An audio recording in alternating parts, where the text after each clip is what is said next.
తమదైన స్వరంతో ప్రణవనాదాన్ని పలికిస్తూ గీతా సారాంశాన్ని, శ్రీకృష్ణ తత్వాన్ని ఎంతోమందికి బోధిస్తూ శ్రీకృష్ణ తత్వం గురించి ఎంతోమందికి అవగాహన కల్పిస్తున్నారు ప్రణవానంద దాస్ గారు. ప్రణవానంద దాస్ గారు మనతో ఉన్నారు. గురుగారు నమస్తే. నమస్కారం అండి. గురుగారు, మీదైన స్వరంతో అసలు మీరు శ్రీకృష్ణుని యొక్క తత్వం గురించి, గీతా సారాంశం గురించి ఎంతోమందికి అవగాహన కల్పిస్తూ ఉన్నారు. అది చాలా సంతోషంగా ఉంది. అసలు మీ వీడియోస్ చూస్తుంటే చాలా అద్భుతంగా అనిపిస్తున్నాయి. అసలు శ్రీకృష్ణుని యొక్క జన్మ రహస్యం ఏంటి అంటే మీరేం చెప్తారు గురుగారు? కృష్ణుడు భగవద్గీతలో మనందరికీ ఒక విషయాన్ని ఉపదేశం చేశారు. జన్మ కర్మ చ మే దివ్యం ఏవం యో వేత్తి తత్వతః తత్వాద్దేహ పునర్జన్మ నైతి మామేతి. సో అర్జున, ఎవరైతే భగవంతుడి యొక్క జన్మ రహస్యాన్ని, భగవంతుడి యొక్క లీలలో ఉండే తత్వాన్ని తెలుసుకుంటారో అటువంటి వాళ్ళకి మళ్ళీ పునర్జన్మ అంటూ ఉండదటండి. అంత విశేషం భగవంతుడి యొక్క రహస్యాన్ని తెలుసుకోవటం. మనందరం కూడా ఏమంటారు, వీళ్ళు పుట్టారండి మా ఇంట్లో అని అంటారు. కానీ భగవంతుడు పుట్టలేదు, భగవంతుడు ఆవిర్భవించారు, భగవంతుడు ఉదయించారు. మీరు చూసారనుకోండి, సూర్యుడు ప్రతిరోజు కూడా తూర్పు దిశ బయటకు వచ్చేసరికి అరే ఈరోజు పుట్టాడు సూర్యుడు అంటామా? ఏమంటాం? ఆవిర్భవించారు, ఉదయించారు అని అంటారు. అలా కృష్ణుడు కూడా దేవకీ గర్భము నుంచి ఉదయించారు. మీకు ఒక విషయం చెప్తాను. దేవకీ గర్భం లోపలికి కృష్ణుడు ఎలా ప్రవేశించారో తెలుసా? ఫస్ట్ వసుదేవుడి యొక్క మనస్సులోకి వచ్చారు. వసుదేవుడి యొక్క మనస్సు నుంచి దేవకి యొక్క మనస్సులోకి వెళ్ళారు. దేవకి యొక్క మనస్సు నుంచి దేవకి గర్భంలోకి వెళ్ళారనమాట. కానీ ఈ భౌతికంలో ఉండే ఒక స్త్రీ పురుష సంబంధంతో భగవంతుడు ఆ యొక్క కలయిక ద్వారా జన్మించిన వారు కాదండి, పూర్తి ఆధ్యాత్మికం. సరే, ఆయన గర్భంలో ఉన్నప్పుడు బ్రహ్మాది దేవతలందరూ కూడా వచ్చి గర్భంలోనే భగవంతుడికి స్తుతి చేయటం ప్రారంభం చేశారనమాట. అది భాగవతంలో గర్భస్తుతి అనే పేరుతో మనకి కనిపిస్తుంది. ఓకే. య బ్రహ్మ వరుణేంద్ర రుద్ర మరుత శృణ్వంతి దివ్యైస్తవై. అందరు దేవతలు కూడా గర్భంలోకి ప్రవేశించి అద్భుతమైన స్తోత్రములు భగవంతుడికి గర్భంలో ఉన్నప్పుడే ప్రార్థన చేశారనమాట. ఎందుకంటే స్వామి యొక్క అవతార రహస్యం ఏంటి అని అంటే ఈ ధర్మాన్ని కాపాడటం, దుష్టులని శిక్షించటం. యదా యదాహి ధర్మస్య గ్లానిర్భవతి భారత. కాబట్టి భూమిదేవి వెళ్ళి బ్రహ్మగారికి ప్రార్థన చేస్తుంది, అయ్యా ఈ భూమిపైన అధర్మం చాలా పెరిగిపోయింది, ఎలాగైనా సరే ఆ స్వామిని అవతరింపజేయండి అని అడుగుతుందన్నమాట. మీకు ఒక చిన్న ఉదాహరణ చెప్తాను. ఒక భార్యాభర్తలు ఇద్దరికి పెళ్ళయింది. భర్త పని చేయడానికి అమెరికాకి వెళ్ళాడు అనుకోండి. చాలా కాలంకి ఇంటికి తిరిగి రాకపోయారనుకోండి, కొద్దిగా బాధేస్తుంది. ఎప్పుడు వస్తాడు మా హస్బెండ్ అని వెయిట్ చేస్తూ ఉంటారు. అలా భూమిదేవి ఎప్పుడు వెయిట్ చేస్తూ ఉంటుందన్నమాట, స్వామి ఎప్పుడు అవతరిస్తారు తన యొక్క లోకంలో అని. ఎందుకంటే భూమిదేవి భగవంతుడి యొక్క భార్య. అయితే ఆవిడ ఎప్పుడు కూడా అనుకుంటుంది ఎప్పుడు అవతరిస్తారు, ఎప్పుడు అవతరిస్తారు అని. అందుకే మరలా మరలా ఆవిడ వెళ్ళి ప్రార్థన చేయటం, భగవంతుడు ఆవిడ కోసం అవతరిస్తూ ఉండటం అనమాట ఈ ప్రపంచంలో. త్రేతాయుగంలో రాముడిగా, ద్వాపర యుగంలో కృష్ణుడిగా, అలా మరలా అవతారాలన్నీ స్వీకరిస్తూ ఆయన లీలలు చేస్తూ ఉంటారు. అయితే భూమిదేవికి చాలా కష్టం వచ్చిందనమాట. ఏంటి ఆ కష్టం అంటే అండి, మనం ఎంత పెద్ద బిల్డింగ్లు కట్టినా, ఎంత భూమి లోపలికి తవ్వినా సరే ఆవిడికి ఏం బాధ అవ్వదండి. భూమిదేవి యొక్క బాధ ఏంటి అని అంటే ఎప్పుడైతే మానవుడు ధర్మాన్ని వదిలేసి అధర్మాన్ని ఆచరిస్తారో అది ఆవిడికి బాధ. మనం ఒక 100 ఫ్లోర్లు బిల్డింగ్ కట్టినా సరే ఆవిడికి భారం అనిపించదు. కానీ అధర్మ మార్గంలో నడుస్తున్న ఒక చిన్న జీవుడైనా సరే ఆవిడికి చాలా భారం అనిపిస్తుంది అనమాట. కాబట్టి ఈ భారాన్ని తొలగించి మంచిగా అందరినీ కూడా సంరక్షించి మంచి మార్గంలో పెట్టడానికి కృష్ణుడి యొక్క అవతారం. ఈ అవతారంలో అండి మీరు ఎప్పుడైనా చిన్న పిల్లవాడు పుట్టేటప్పుడు చూసారా ఏం చేస్తారు? బయటికి రాగానే ఏడుస్తారు. అవును, ఏడవాలి, లేకపోతే సంథింగ్ ఇస్ రాంగ్ అని డాక్టర్స్ అంటారనమాట. కానీ కృష్ణుడు పుట్టినప్పుడు జలధరుదేహు నాజాను చతుర్బాహు సరసీలుజాక్షు విశాలాక్షు జారు గదా శంఖ చక్ర పద్మ విలాసు కంఠ కౌస్తువమణి కాంతిబాను కమనీయ కటిసూత్ర కంకణ కేయూర శ్రీవత్సలాంఛనాంచిత విహారు సులకుండల ప్రభాయుత కుంటలలాటు వైఢూర్యమణి గణవర కిరీటు. పట్టు పీతాంబరం కట్టుకొని 4 హస్తాలతో శంఖచక్ర గదా పద్మాలు ధరించి కౌస్తువ మణి పెట్టుకొని వైజయంతి మాల వేసుకొని అవతరించారనమాట గర్భం నుంచి. కాబట్టి ఇది సామాన్యమైన మానవ జన్మ కాదు, ఇది సాక్షాత్తుగా భగవత్ అవతారము అని అంటారు. పుట్టంగానే అమ్మ నీ పేరు ఇది, నాన్నగారు మీరు మీ పూర్వజన్మలో మీరు ఇలా ఉన్నారు, నా కోసం ప్రార్థన చేసి నన్ను శిశువుగా కోరుకున్నారు కాబట్టి నేను మీకు అవతరించా అని చెప్పారు. ఎవరేం చెప్తారా అండి మానవుడు ఇలా? కాబట్టి అది మానవుడికి భగవంతుడికి ఉండే వ్యత్యాసం అన్నమాట. వెంటనే అవతరించారు, తండ్రి గారికి చెప్పారు నన్ను తీసుకెళ్ళి బృందావనంలో వదిలిపెట్టేయండి అని. ఆయన తీసుకెళ్ళి ఆయనను బృందావనంలో వదిలిపెట్టేశారనమాట.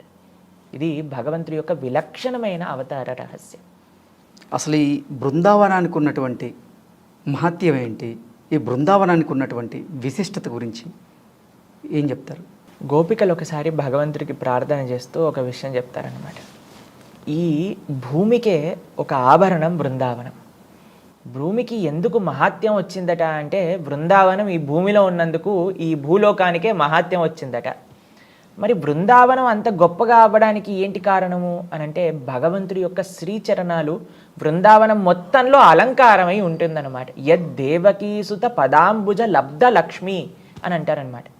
మీకు ఒక విషయం చెప్తానండి గురుగారు.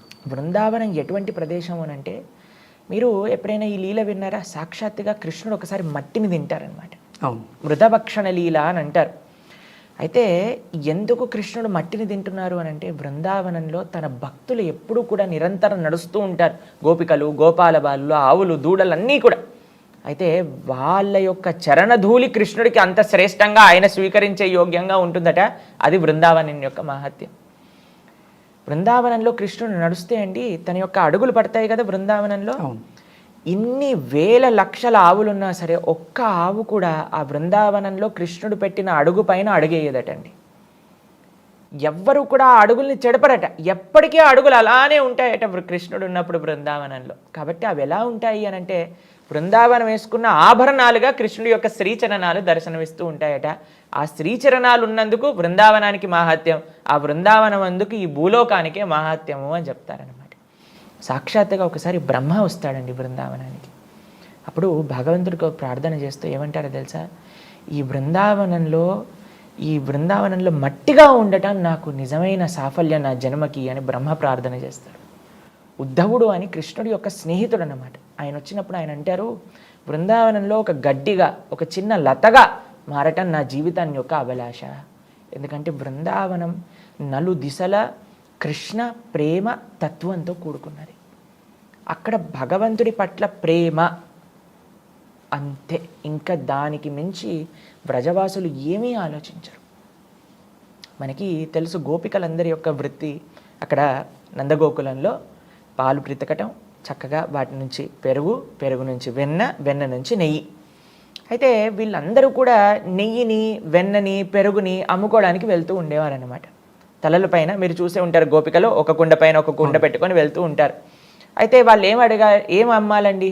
పెరుగు వచ్చిందమ్మా, నెయ్యి వచ్చిందమ్మా, వెన్న వచ్చింది అని చెప్తే కదా వచ్చి కొనుక్కునేది. వాళ్ళు ఏమనేవాళ్ళు తెలుసా? బయటికి వెళ్తూ వాళ్ళు ఎప్పుడు ఏం పని చేస్తున్నా సరే వాళ్ళ మనస్సు మాత్రం కృష్ణుడి దగ్గర ఉండేదన్నమాట.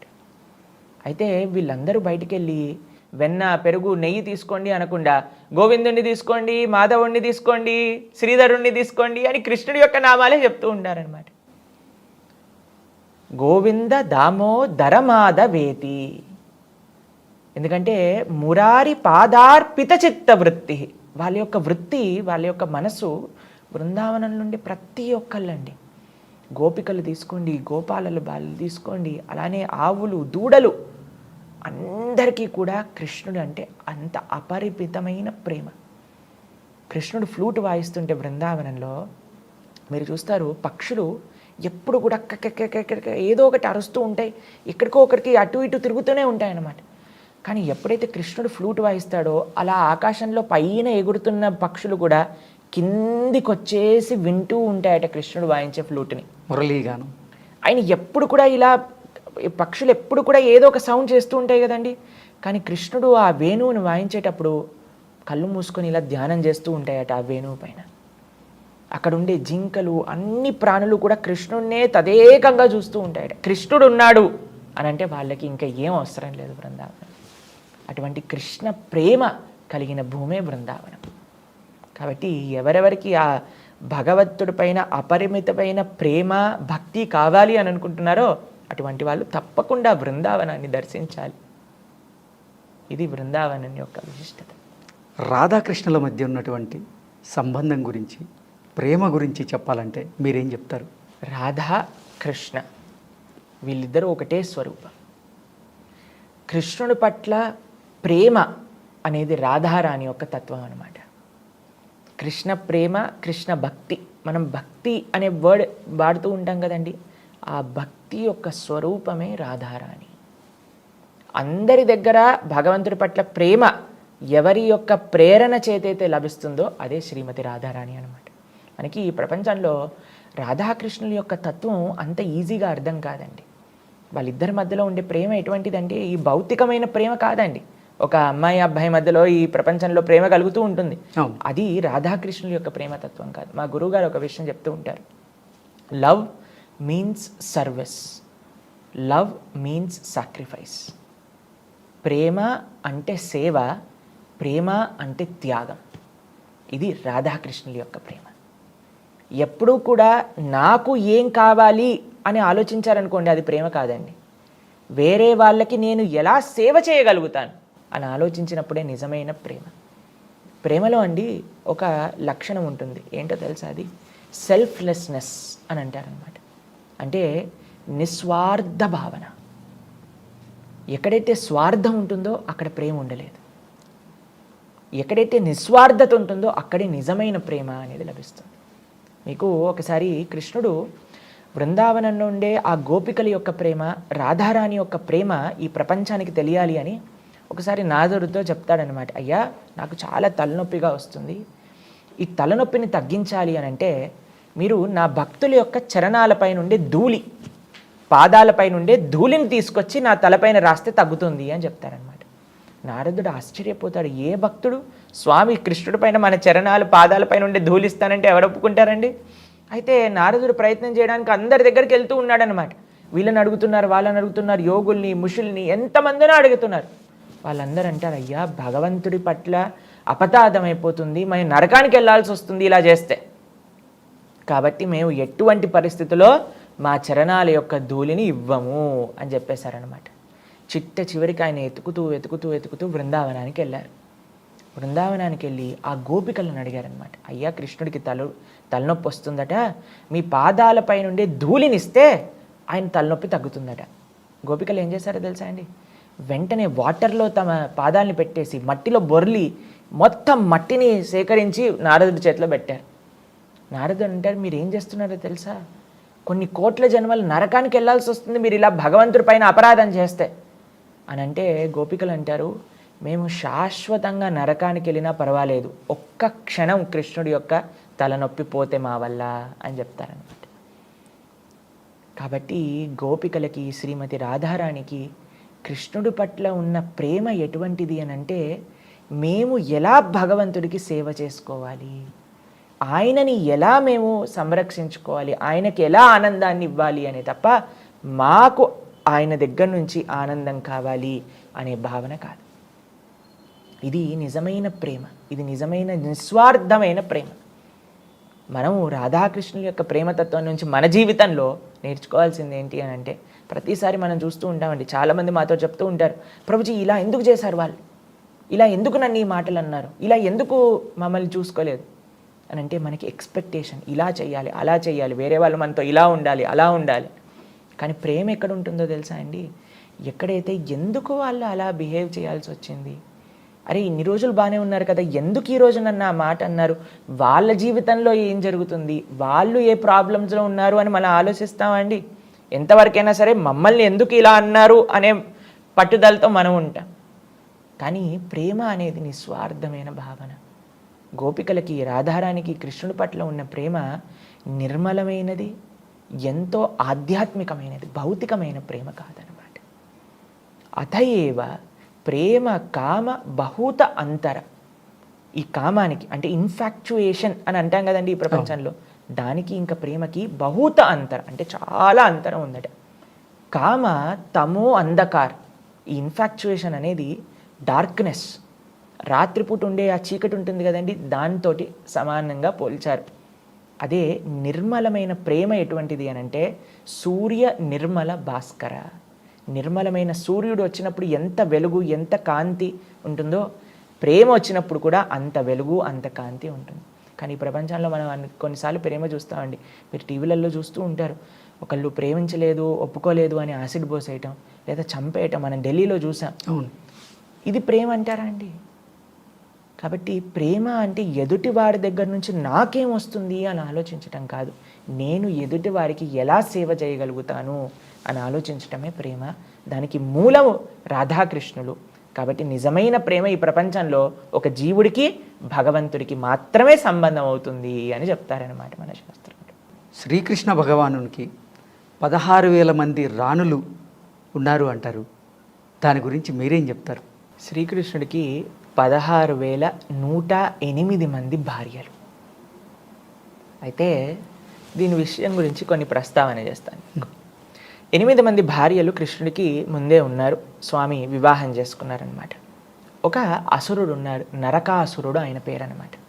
ఆయన ఏం చేశారు అని అంటే 16,100 మంది రాకుమారులను తన యొక్క రాజ్యంలో బందీలుగా పెట్టుకున్నారనమాట. అయితే కృష్ణుడు ఎప్పుడైతే ఈ దుష్టుడైన నరకాసుడిని సంహరించారో ఆయన భవనంలోకి ప్రవేశించగానే ఈ 16,100 మంది కూడా రాణులందరూ కూడా వచ్చి భగవంతుడికి ప్రార్థన చేస్తారు. అయ్యా, ఈ దుష్టుడు తీసుకొచ్చి తన భవనంలో మమ్మల్ని ఇన్ని రోజులు పెట్టుకున్నారు, ఇంకా మమ్మల్ని బయటికి వెళ్తే ఎవరు వివాహం చేసుకోరు. కానీ వాళ్ళు ఎప్పుడైతే కృష్ణుని చూశారనుకోండి, అందరికీ కూడా ఆ భక్తి భావన చేత మీరే మాకు పతి అవ్వాలి అని ప్రార్థన చేశారనమాట కృష్ణుడిని.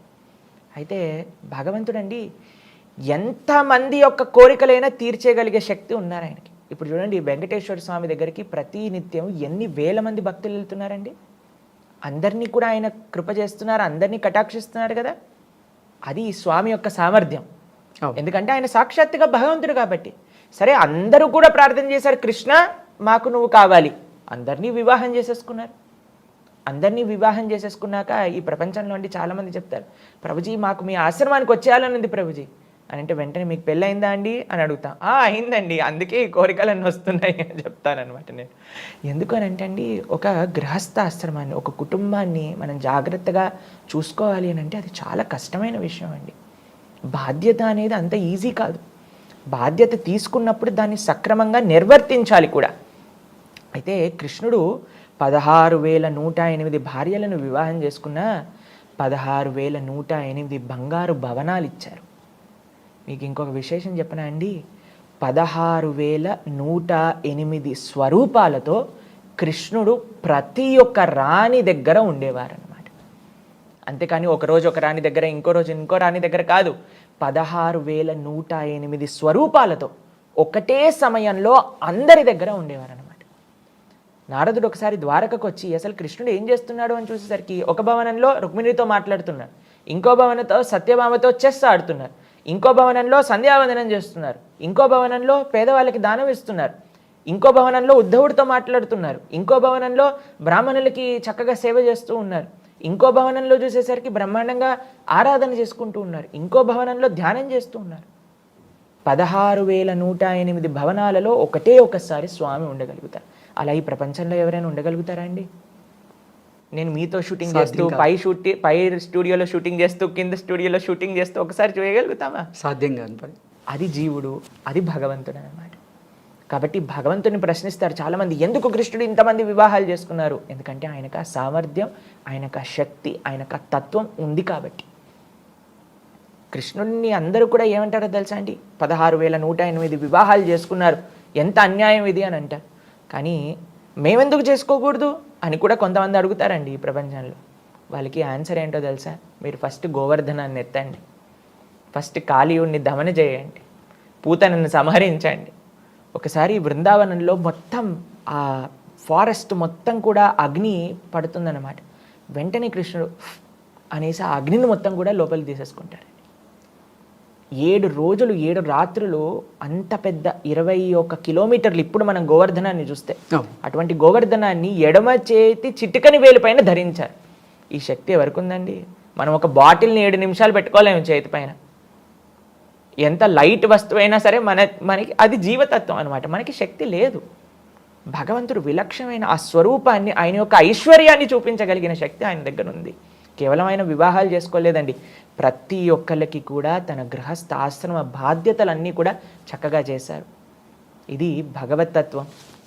భగవంతుని మనం ఆశ్రయించాలే తప్ప భగవంతుణ్ణి అనుకరించకూడదు. మీకు నిజంగా భగవంతుని అనుకరించాలి అని అనుకుంటే రాముణ్ణి అనుకరించాలి. ఎందుకంటే ఆయన అవతార ప్రయోజనమే అది. ధర్మాన్ని నిరూపించడానికి. కానీ కృష్ణుడి యొక్క అవతార ప్రయోజనం ఏంటో తెలుసా అండి? ఆ భగవతత్వాన్ని ప్రచారం చేయడానికి అనమాట. భగవంతుడి యొక్క ఐశ్వర్యాన్ని, భగవంతుడి యొక్క లీలలని, భగవంతుడి యొక్క శక్తిని చూపించేది కృష్ణ అవతారం. కాబట్టి రాముడు చేసిన ఆ పనులన్నింటినీ కూడా మనం అనుకరించవచ్చు. కృష్ణుడు చెప్పినవి మనం ఆచరించాలి. రామాయణాన్ని మొత్తం కూడా మనం చక్కగా ఆయనను ఆదర్శంగా ఏకపత్ని వ్రతాన్ని, పితృవాక్య పరిపాలనని, సత్యాన్ని, ధర్మాన్ని, వీటిని మనం చక్కగా అనుకరించవచ్చు. కానీ కృష్ణుడు చెప్పిన తత్వాన్ని ఏంటి తెలుసా అండి? కృష్ణుడు మాట్లాడినది, కృష్ణుడు ఉపదేశం చేసింది ఏంటది? భగవద్గీత. అటువంటి భగవద్గీతని చదవాలి, ఆ భగవద్గీతలో ఉండే విశేషాలను ఆచరిస్తూ ఉండాలన్నమాట.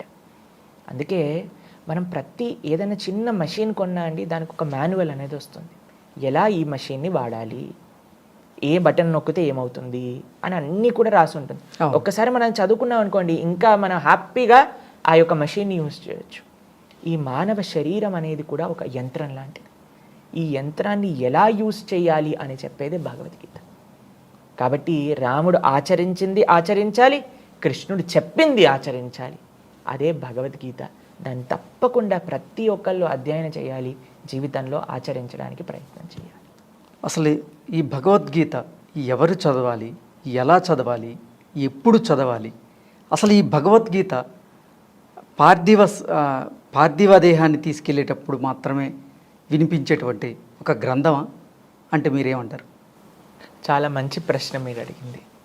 ఇప్పుడు చూడండి, ప్రపంచంలో ఎవరెవరికి జ్ఞానం కావాలి, ఎవరెవరు ధర్మం తెలుసుకోవాలనుకుంటున్నారో, ఎవరైతే తమ జీవితానికి ఉండే ప్రయోజనం తెలుసుకోవాలి, జీవితంలో ఒక మంచి మార్గంలో ముందుకెళ్ళాలి అని అనుకునే వాళ్ళందరూ కూడా చదవాలి.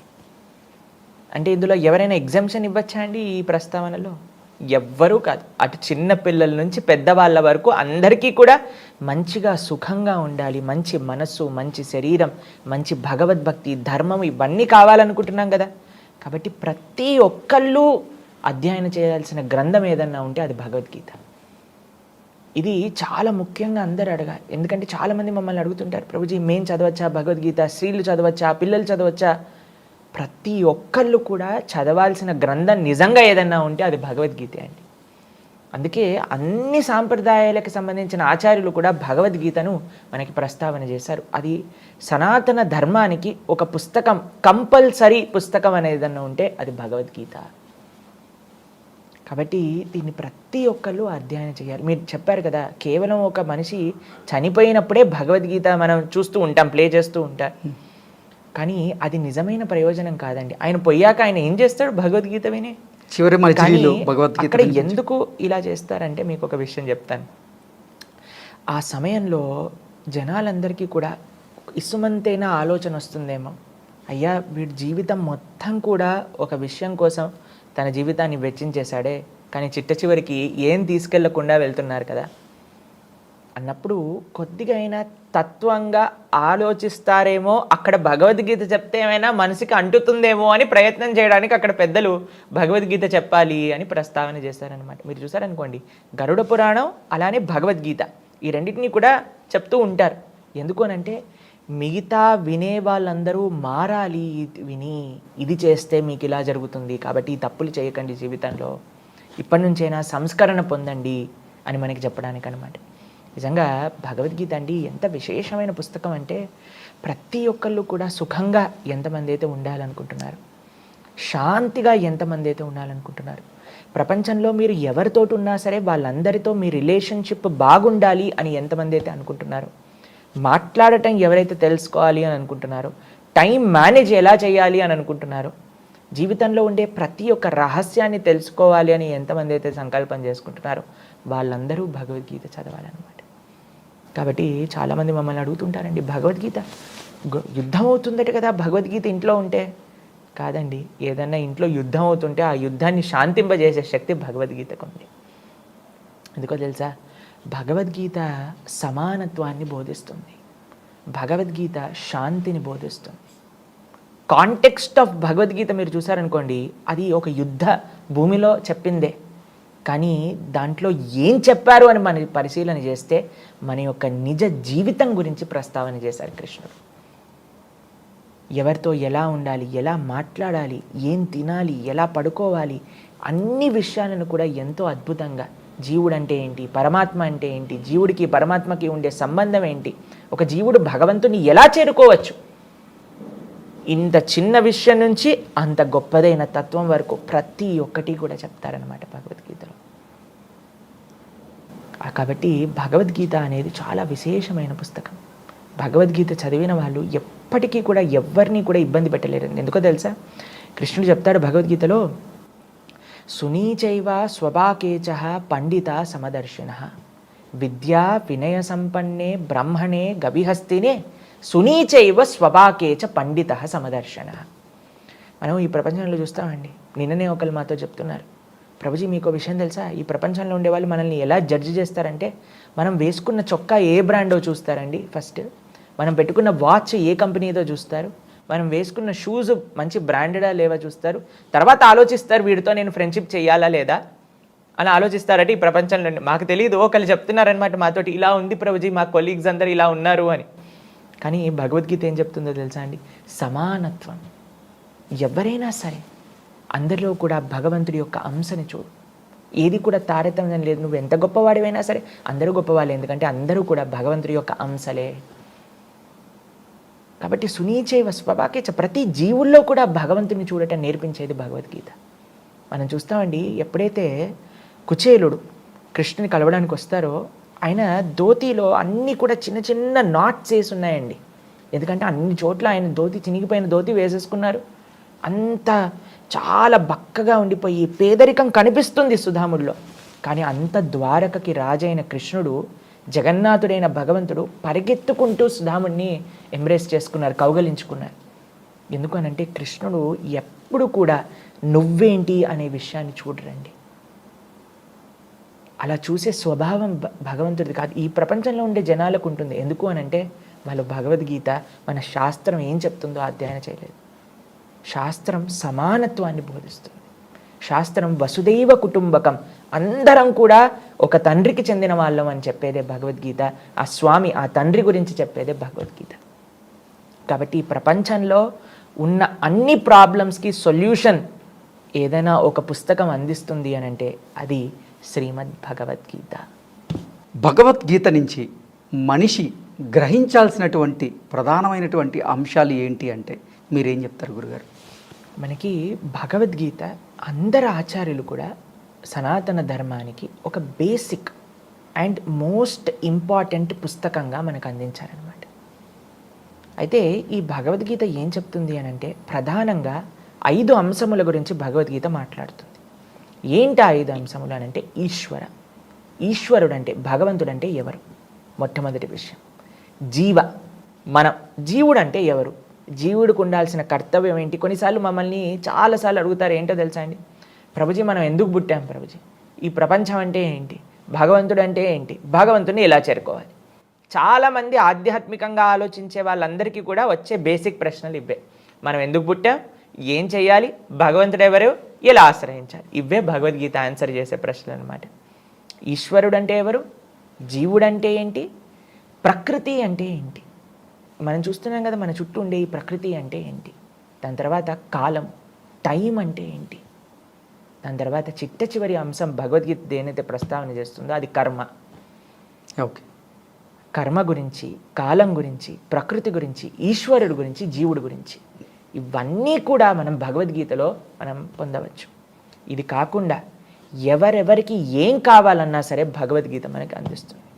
కానీ భగవద్గీత యొక్క మెయిన్ ప్రయోజనం ఏంటి అని అంటే భగవంతుడి పట్ల భక్తి, ఎలా మనం ఆయనతో ఒక రిలేషన్షిప్ని ఎలా ఎస్టాబ్లిష్ చేసుకోవచ్చు, అది నేర్పించేది భగవద్గీత. భగవద్గీతలో అండి 3 అంశాలు ప్రధానంగా మనం చూస్తాం. కర్మయోగం, భక్తి యోగం, జ్ఞానయోగం. మీరు ఎప్పుడైనా నగలు పెట్టుకునే పెట్టె చూసారా అండి? చూసాను. పెట్టె కింద ఒక బాక్స్లా ఉంటుంది, పైన ఒక మూత ఉంటుంది. ఈ కింద ఉండే ఆ బాక్స్కి ఉండే ఆ పెట్టె ఉంటారు కదా, అది భగవద్గీతలో ఉండే కర్మయోగంతో పోల్చారు. పైనుండి ఆ మూత ఉంటుంది కదా, దాన్ని జ్ఞానయోగంతో పోల్చారనమాట. లోపలుండే ఆ నగలు ఉంటాయి కదా, అది భక్తి యోగంతో పోల్చారనమాట. కాబట్టి భగవద్గీత ఒక కంప్లీట్ ప్యాకేజ్ అనమాట. కానీ అందులో ఉండే సారభూతమైన తత్వం ఏంటి అని అంటే భక్తి. దాంతోపాటు మానవాళికి ఏ విధంగా ఎవరిని ఉద్ధరింపజేయాలో భగవద్గీత మనకు ఉపదేశం చేస్తుంది. కానీ దాని యొక్క సారాంశం, ఎసెన్స్ ఆఫ్ భగవద్గీత స్వామి పట్ల ఉండే భక్తి, ఆయనతో ఎలా రిలేషన్షిప్ని ఎస్టాబ్లిష్ చేసుకోవాలి అనే విషయాలు చెప్తుందన్నమాట. దాంతోపాటు బోలెడన్ని విషయాలండి, టైం మేనేజ్మెంట్ గురించి, ఒక జీవన విధానం. ఇప్పుడు చాలామంది మాకేం చెప్తారో తెలుసా అండి, డాక్టర్లతో మేము మాట్లాడినప్పుడు, ప్రభుజీ ఇవన్నీ కూడా లైఫ్ స్టైల్ డిసీజెస్ అని చెప్తారనమాట. ఒకళ్ళ జీవన విధానంలో మంచిగా లేకపోతే ఇప్పుడు ఎంతోమందికి ఎన్నో శరీరానికి సంబంధించిన రోగాలు, మానసికమైన రుగ్మతలన్నీ కూడా వస్తూ ఉన్నాయి. వీటన్నిటినీ కూడా భగవద్గీత అడ్రస్ చేస్తుంది. ఒక మంచి లైఫ్ స్టైల్, ఒక ఐడియల్ లైఫ్ స్టైల్ ఏంటి, మనం సమయాన్ని ఎలా ఉండాలి, మనం ఎలా మాట్లాడాలి, ప్రతి ఒక్కటి చిన్న చిన్న అంశం నుంచి అన్నిటికంటే గొప్పదైన జీవ భగవంతుడి యొక్క సంబంధం గురించి కూడా భగవద్గీత చెప్తుందన్నమాట. కాబట్టి ఏబిసిడి ఆఫ్ స్పిరిచువాలిటీ మనం భగవద్గీత నుంచి నేర్చుకోవచ్చు అన్నమాట. కాబట్టి అందరికీ మేము చెప్పేది ఒకటే విషయం, మనస్ఫూర్తిగా భగవద్గీతను అధ్యయనం చేసి భగవద్గీతలో ఉండే విషయాలను ఓపెన్ హార్ట్తో మనం యాక్సెప్ట్ చేసి మన జీవితంలో వాటిని ఇన్కల్కేట్ చేసుకోవటం ప్రారంభం చేసామనుకోండి, ఎంతో పెద్ద మార్పు మన జీవితంలో మనం చూస్తాం. నా స్వ అనుభవం, నేను ఎంతోమంది జీవితాలలో చూసింది అదే విషయం అనమాట. Bhagavad Gita can answer all problems of life. Sri Krishna భగవంతునికి కుచేలునికి ఉన్నటువంటి స్నేహ సంబంధం గురించి, స్నేహ బంధం గురించి మీరేం చెప్తారు? కృష్ణుడు, కుచేలుడు వీళ్ళిద్దరూ కూడా ఒక గురువు గారి దగ్గర చదువుకున్న వాళ్ళు అనమాట, చైల్డ్హుడ్ ఫ్రెండ్స్. ఎక్కడ వీళ్ళ యొక్క ఆశ్రమం ఉండేది అని అంటే ఉజ్జయిన్లో సాందీపని మహర్షి దగ్గర చదువుకున్నారు ఇద్దరు కూడా. అప్పటి నుంచి వాళ్ళిద్దరికీ చాలా మంచి స్నేహం అండి. అయితే కృష్ణుడు ద్వారకకి అధిపతి అయ్యారు, ఇక్కడ కుచేలుడు తన యొక్క రాజ్యానికి వెళ్ళిపోయారు. ఆయన చాలా పేద బ్రాహ్మణుడు అనమాట. ఎంత బక్కగా అయిపోయారు ఆయన పేదరికం వల్ల అని అంటే, ఆయనను చూసి వాళ్ళ భార్య అనుకుంది, అయ్యా నీకు కృష్ణుడు అనే స్నేహితుడు ఉన్నాడు, ఆయన అంత గొప్ప పరివారంలో ఉన్నారు, నువ్వు వెళ్ళినప్పుడు ఆయన తప్పకుండా నీకు సహాయం చేస్తారు, దాంట్లో నువ్వు ఇంకొక క్వశ్చన్ నీకు రావాల్సిన అవసరం లేదు, కాబట్టి నీ కోసమైనా వెళ్ళి అడుగు నువ్వు కృష్ణుణ్ణి అని కుచేలుడి యొక్క భార్య కుచేలుడికి చెప్పిందనమాట. అయితే సుధాముడు, కుచేలుడు అని అంటాను తెలుగులో, ఆయన ఏం ఆలోచిస్తున్నారంటే, నేను భగవంతుడి దగ్గరికి వెళ్ళి అడగటమా? భక్తుడు ఎప్పుడు కూడా భగవంతుడిని అడగాలి అని అనుకోరండి.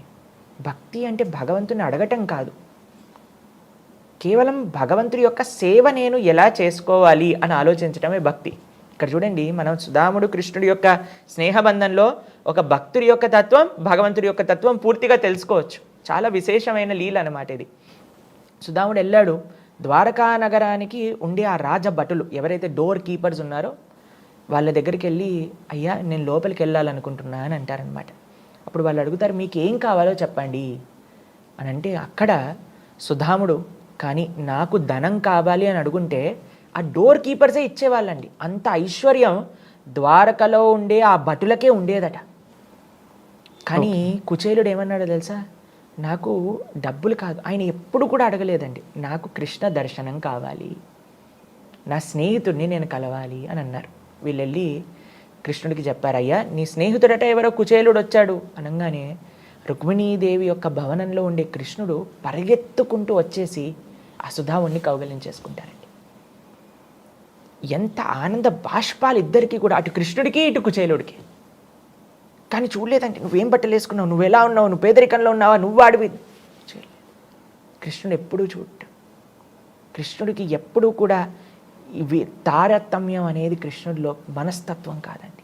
ఎవరినైనా సరే ఆయన రక్షించగలుగుతారు, ఎవరినైనా సరే ఆయన కృప చూపించగలుగుతారు. వెంటనే కౌగలించేసుకొని తీసుకొచ్చేసి తన యొక్క భవనంలో తాను కూర్చునే సింహాసనం పైన కూర్చోబెట్టేసి స్వయంగా తన పాదాలను ప్రక్షాళన చేశారనమాట కృష్ణుడు. పక్కన రుక్మిణీదేవి, సాక్షాత్తుగా లక్ష్మి, రాఘవత్వేద్ భవేత్ సీత రుక్మిణి కృష్ణ జన్మని అని అంటారనమాట. లక్ష్మీదేవి చామరం చేస్తూ ఉందన్నమాట సుధాముడికి పక్కన.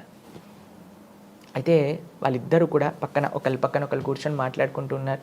చిన్నప్పుడు మనం ఇలా చేసాం, గురువుగారి ఆశ్రమంలో ఇవి చదువుకున్నా, ఒకసారి మనం అరణ్యానికి వెళ్ళినప్పుడు ఒక పెద్ద తుఫాన్ వచ్చింది, అప్పుడు కూడా మనం ఇద్దరు చేతులు వదిలేకుండా ఇద్దరం అలానే పట్టుకొని గురువుగారి సేవ చేసామని అన్నీ కూడా మాట్లాడుకుంటూ ఉన్నారనమాట.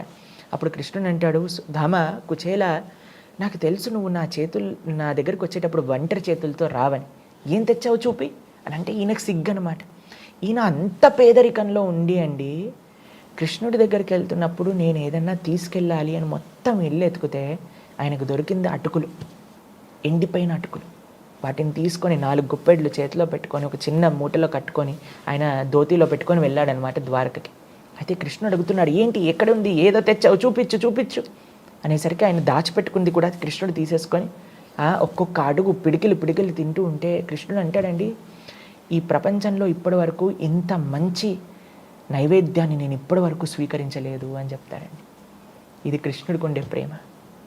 ఈ ప్రపంచంలో మనం ఎంత కష్టపడ్డా సరే, ఇప్పుడు చూడండి ఒక తల్లి 10 ఐటమ్స్ చేసింది అనుకోండి పిల్లల కోసం అని, తన భర్త కోసం అని, ఒక దాంట్లో ఉప్పు తక్కువ ఉండేసరికి ఏమంటారు, ఇందులో ఉప్పు తక్కువ ఉంది అని అంటారు. కానీ ఇన్ని చేశారు అని మనం ఫస్ట్ కీర్తిస్తామా, ఫస్ట్ అప్రిషియేట్ చేస్తామా?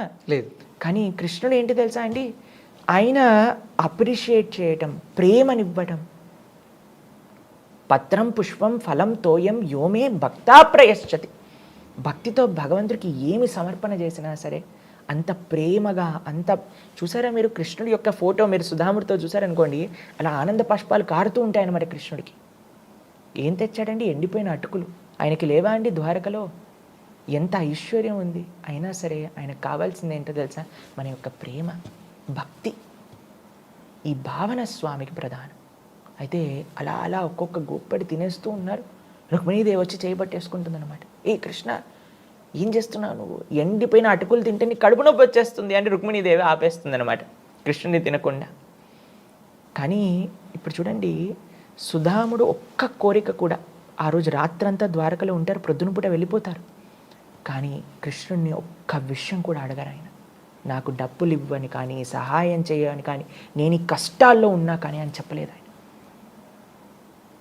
ఒక భగవంతుడి దగ్గరికి వెళ్ళి భక్తుడు చెప్పాల్సిన అవసరం లేదండి, భగవంతుడిని అడగాల్సిన అవసరం లేదు. ఇప్పుడు ఒక చిన్న పిల్లవాడు ఉన్నాడండి, ఒళ్ళో పడుకున్న పిల్లవాడు ఉన్నాడు. చలికాలం వస్తుందనుకోండి, అమ్మకి చెప్తాడు, అమ్మ నాకు స్వెటర్ ఇయ్యి అంటాడా? వాడు ఏమన్నాడు, ఇలా చూస్తూ ఉంటాడు. అమ్మకి తెలియదా అండి ఏం చేయాలో, నాన్నకి తెలియదా అండి ఏం చేయాలో? కాబట్టి రాధాకృష్ణులు మన తల్లిదండ్రులు, సీతారాములు, లక్ష్మీనారాయణలు వాళ్ళందరూ కూడా మన తల్లిదండ్రులు. కాబట్టి వాళ్ళ దగ్గరికి వెళ్ళి ప్రొద్దున నుంచి రాత్రి దాకా నాదికి అది కావాలి, ఆ కష్టంలో ఉన్న ఇది కావాలి, ఈ కష్టంలో ఉన్న చెప్పాల్సిన అవసరం లేదు. భక్తుడు ఎప్పుడూ భగవంతుడిని అడగరు, భగవంతుడు ఎప్పుడూ భక్తులకి అన్యాయం చేయరు. ఈయన ఇలా వచ్చి ద్వారక నుంచి వెళ్ళిపోయాడా, వెళ్ళేసరికి వాళ్ళ ఏరియాలో వాళ్ళ ఇల్లే కనిపించలేదన్నమాట సుధాముడికి. ఏంటబ్బా ఎక్కడుంది అని చూసేసరికి పెద్ద భవనము, అందరూ భటులు, సేవకులు, వాళ్ళ భార్య అంత దగద్ధమాయంగా వెగిలిపోతూ ఆయన దగ్గరికి వచ్చేసింది. చూసేసరికి అయ్యా ఏంటిది, ఏంటి ఐశ్వర్యం అని అంటే కృష్ణుడి దయ. కాబట్టి ఈ లీలలో మీరు చూసారనుకోండి, కుచేలు యొక్క భార్య కుచేలుడిని పంపించినప్పుడు తన కోసం తాను ఆలోచించలేదు. నేనేదో డబ్బులతో ఉండాలి, నేనేదో ఆ సుఖాలు అనుభవించాలి అని ఆవిడ చెప్పలేదు, తన భర్త బాగుండాలి అని పంపించింది. సుధాముడు ద్వారకకి వెళ్ళినప్పుడు నాకేదో కావాలి అని వెళ్ళలేదు, నేను కృష్ణుడి యొక్క సేవ చేసుకోవాలి అని వెళ్ళాడు. కృష్ణుడు నాకు సుధాముడి దగ్గర నుంచి ఏం కావాలి అని ఆలోచించలేదు. రుక్మిణీదేవి కృష్ణుడిని ఆపినప్పుడు కృష్ణుడికి ఏం అవ్వకూడదు అని ఆపింది. కాబట్టి ప్రతి అడుగులో కూడా నిస్వార్థమైన ప్రేమని మనం ఈ యొక్క సంబంధంలో చూస్తాం. అందుకే మేము ప్రపంచంలో అందరికీ కూడా ఒక కృష్ణ తత్వాన్ని ఇచ్చే సందేశం ఏంటో తెలుసా అండి, ప్రేమ, నిస్వార్థమైన భావన. ఇది కానీ మనం భగవంతుడి గురించి నేర్చుకుంటే ఇంకా అసలు ఎంత ఈ సమాజంలో ఎక్కడైనా సరే ఒకళ్ళకి అన్యాయం జరగటం కానీ, ఒకళ్ళని మనం ఇబ్బంది పెట్టడం కానీ, ఒకళ్ళు మనల్ని ఇబ్బంది పెట్టడం కానీ అవ్వదండి. అందుకే మనందరికీ కూడా ఒక వెలుగు, ఒక డైరెక్షన్ చూపించేది ఏంటి అని అంటే కృష్ణతత్వం, కృష్ణుడు చెప్పిన అద్భుతమైన గీతాతత్వం. కురుక్షేత్ర యుద్ధంలో శ్రీకృష్ణ భగవానుడు అసలు యుద్ధం చేయకుండా ఉండడానికి కారణం ఏంటి? కృష్ణుడు అండి నాట్ క్రెడిట్ స్టీలింగ్ లాట్. ఈ ప్రపంచంలో మీకు ఎక్స్ప్లెయిన్ చేస్తాను. ప్రపంచంలో నైజం ఏంటో తెలుసా అండి, అరే ఎంత గొప్ప పని చేసావురా అనగానే నేనే చేసింది అని కాలర్ పైకి ఎత్తుకుంటా. ఇది ఎలా, ఈ తప్పు ఎవరు చేశారు అనగానే నేను కాదు, వీళ్ళు చేశారు. ఏదైనా గొప్పది ఉందనుకోండి, నేనే చేశాను, మనం చేసినా చేయకపోయినా నేనే చేశాను అని చెప్పుకుంటాం. క్రెడిట్ మనకు కావాలన్నమాట. ఎంతమంది మనకి దోహదపడ్డారు అనే విషయాన్ని, క్రెడిట్ వచ్చే విషయంలో మర్చిపోతాం. నేనే చేశానండి, నా ఇన్స్పిరేషనే అండి, నాదే అండి అని చెప్తారు. కానీ ఎప్పుడైనా ఏదన్నా తప్పు జరిగిందనుకోండి, నేను కాదు, నేను మంచివాడిని, వాడు తప్పు చేశాడు, మీరు వాళ్ళని అడగండి. కానీ కృష్ణుడు కంప్లీట్ ఆపోజిట్ అండి. ఎంత గొప్ప పని చేసినా సరే ఆయన తన క్రెడిట్ని తన భక్తులకు ఇచ్చేస్తూ ఉంటారు. ఇంత గోవర్ధనాన్ని 7 రోజులు 7 రాత్రులు కృష్ణుడు ఎత్తాడు కదండి. తర్వాత అందరూ కూడా తన స్నేహితులు వచ్చేసి, కృష్ణ ఎలా ఎత్తావరా నువ్వు గోవర్ధనం అని అంటే, నాకు చిన్నప్పటి నుంచి మా అమ్మ వెన్న పెట్టి పెంచింది, కాబట్టి మా అమ్మ వెన్న తినటం వల్ల నాకు శక్తి వచ్చింది. తర్వాత మీరందరూ ఆ చిన్న చిన్న లాఠీలు పట్టుకున్నారు కదా గోవర్ధనాన్ని, అందుకే నాకు గోవర్ధన్ యొక్క వెయిట్ తెలియలేదు. అన్నిటికంటే ముఖ్యం, రాధారాణి నా పైన కృప చూపించింది, నా కోసం ప్రార్థన చేసింది, రాధా ప్రార్థన చేయటం వల్ల నేను గోవర్ధనాన్ని ఎత్తాను అని చెప్తాడనమాట కృష్ణుడు. చెప్పచ్చు కదండి, నా శక్తి ఇది, నా ఐశ్వర్యం ఇది, నేను ఇలా ఎత్తాను, నాకు ఇంత కానీ కాదండి. కృష్ణుడు ఇంత కురుక్షేత్ర యుద్ధాన్ని కూడా ఒక చిన్న సుదర్శన చక్రాన్ని ప్రయోగించి చేసి అందరి కౌరవులని సంహరించే శక్తి కృష్ణుడి దగ్గర ఉంది. కానీ కృష్ణుడు ఏం చేశాడు? ఒక రథసారథ్యం చేశాడు. భగవంతుడి యొక్క అన్ని ఐశ్వర్యములలో ఐశ్వర్యస్య సమగ్రస్య వీర్యస్య యశశ శ్రియ, అందులో ఒకటి వైరాగ్యం కూడా. అంత ద్వారక, అంత నగరం, అంతమంది భక్తులు, అంత యశస్సు, అంత ఐశ్వర్యం ఉన్న స్వామికి ఏ పొజిషన్ తీసుకున్నారండి కురుక్షేత్రంలో? ఒక చారియట్ డ్రైవర్, ఒక రథ సారథిగా కృష్ణుడు కూర్చున్నాడు. అర్జునుడి యొక్క పాదాల దగ్గర కూర్చున్నాడు. ఎందుకంటే మొత్తం కురుక్షేత్ర యుద్ధం ద్వారా ఆయన చూపించాలనుకుంటుంది ఏంటో తెలుసా? నేను నా భక్తులకి సేవ చేయటంలో వెనుకాడను. ఎందుకంటే ఒక యుద్ధం జరుగుతుంది, ఒక ఫైటింగ్ సీన్ అంటే మనకి సినిమాలలో కూడా చాలా థ్రిల్లింగ్గా ఉంటుందన్నమాట.